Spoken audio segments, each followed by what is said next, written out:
Hello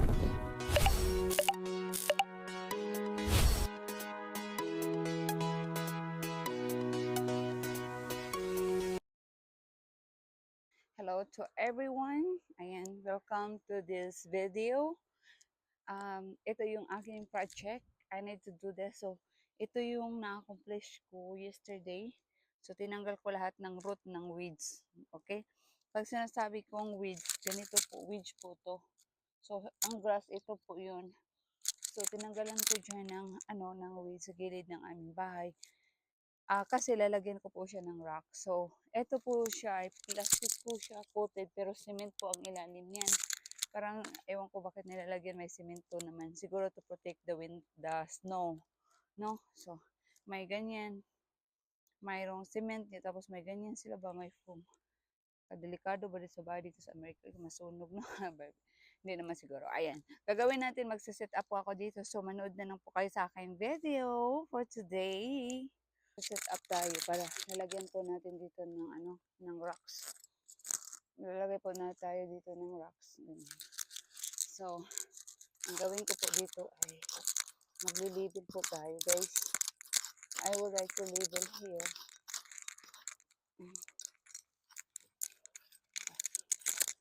Parang magbabawas din ako ng dirt. So, medyo mabigat tong trabaho na to today. Pero, try kong guys, na kailangan ko talaga ng shovel. Ito na yung shovel. Isa-shovel natin yung dirt o yung soil. Bawasan natin yung soil kasi madami. Maglalagay tayo guys ng rocks.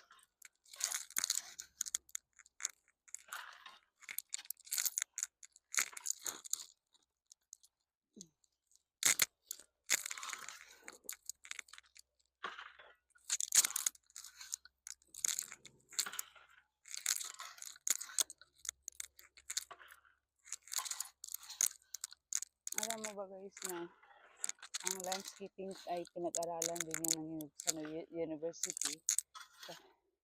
Because my husband is graduated in University of Minnesota. So, may course daw na pwede ka mag-aral ng landscaping. Pag-aralan mo lang yan sa YouTube guys.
So, everybody knows this for sure.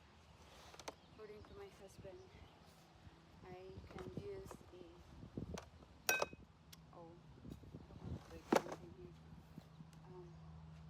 I need to use, actually guys, grabe ang init talaga guys, sobra.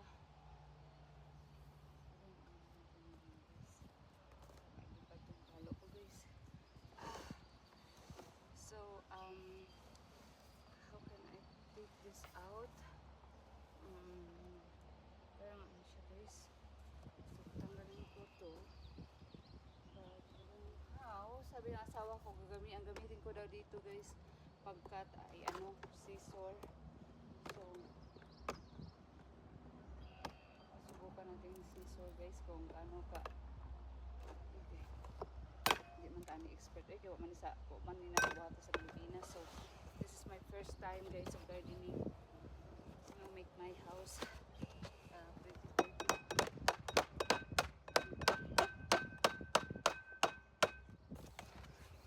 Guys, kaya di man ta expert guys. Sariling sikap man ta sa Amerika guys. Nanglan makatunan dyan din ako dito sa Amerika guys. Ang tangari relatives.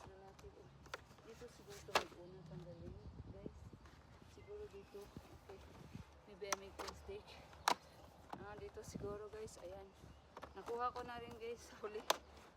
Talino talaga ng Pinoy.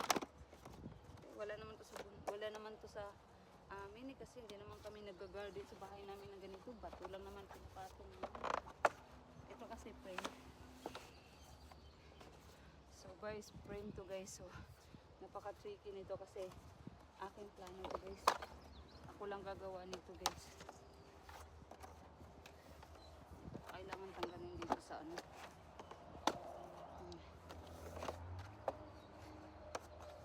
Sana ma-straight ko siya hanggang baba.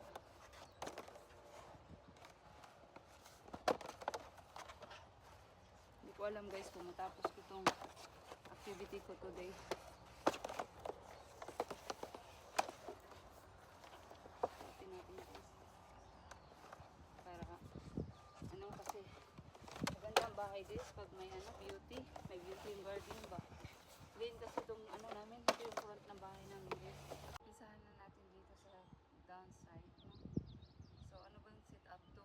Tingnan natin guys kung anong setup ang abot ng aking kaalaman. Ayan guys. Gawin ko, set up ko siya dito guys. Ito yung edge niya.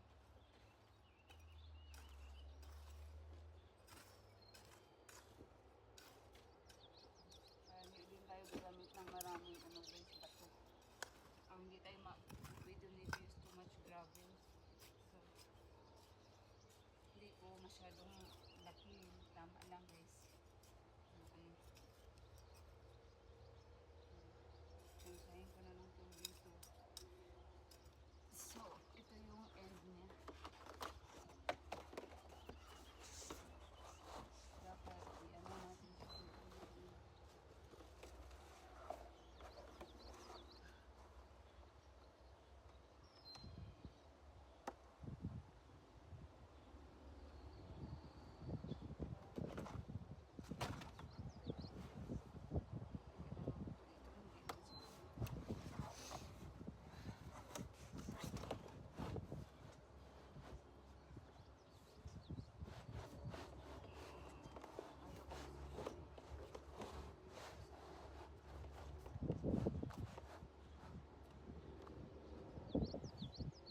Parang yung mangyayari nito is magkakating na tapos.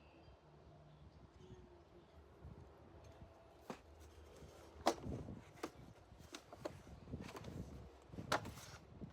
Guys, kung itapon or diretso.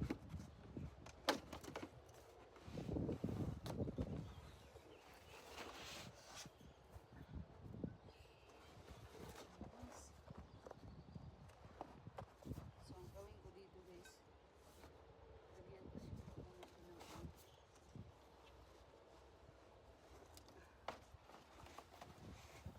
ang hirap guys pag di tayo expert, no? Tayo expert dito.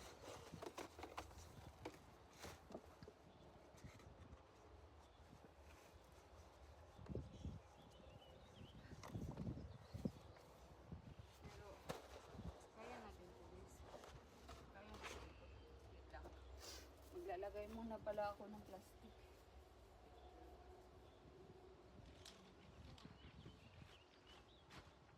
So guys, para makatipid, yung plastic ng ng aso namin, pagkain, mula pagdating ko dito, wala kang pera guys. Kung wala kang pera guys, do it yourself. So, or kung may pera ka guys, para kung may ambisyon ka pang malaki, ano mo na lang sa ambisyon mo guys. Mag-invest mo na lang yung pera mo, tapos habang malakas ka pa, ikaw na lang ang gagawa ng wala. Hindi talaga pwede to. Kailangan pala siguro talaga tanggalin ko lahat. Hindi hindi work.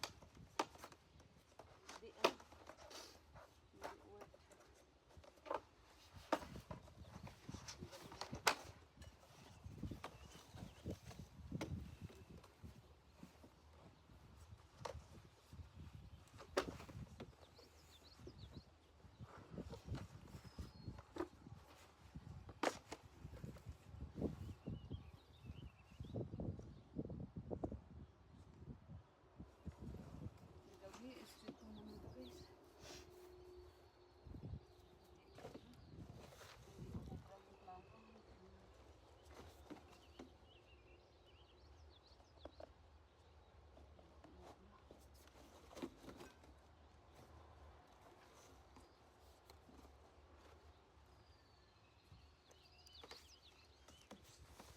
Kailangan kong i-measured. Oops. Grabe. Sinsya na ha.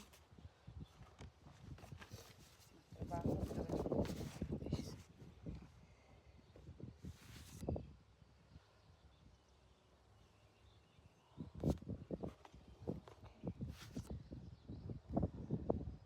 Dito na party. Kailangan ko dito putulin kasi or I can make hair scoop and go forward. And I can cut this side. Huh? Okay. Magkakat ako guys.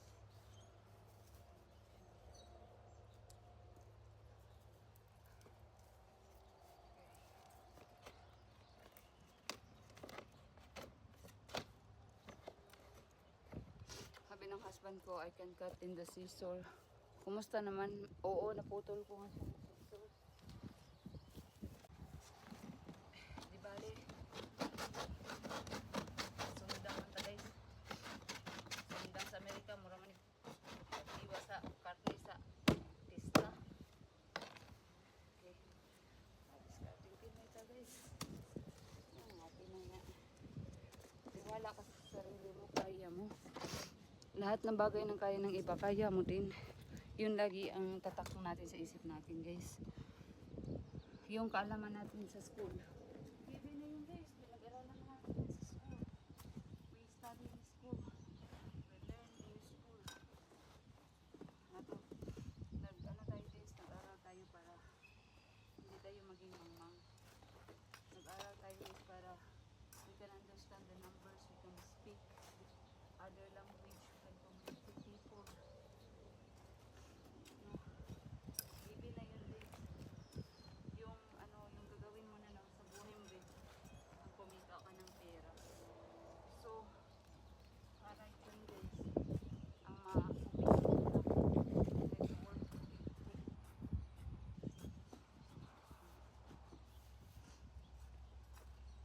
Not easy to work and not easy to yourself.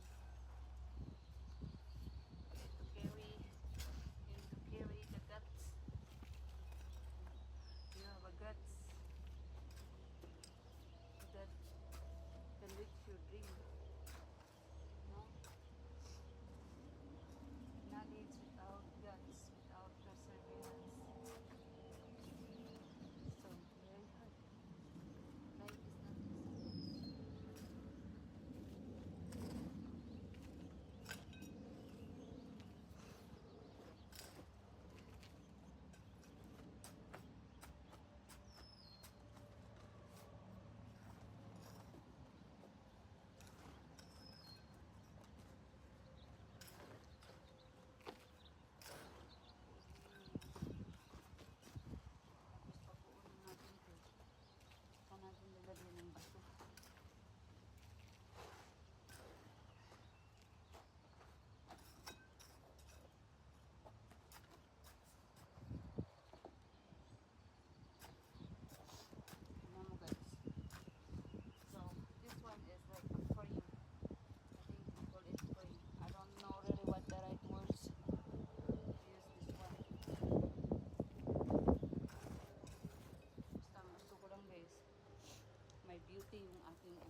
yung pamamahay ba.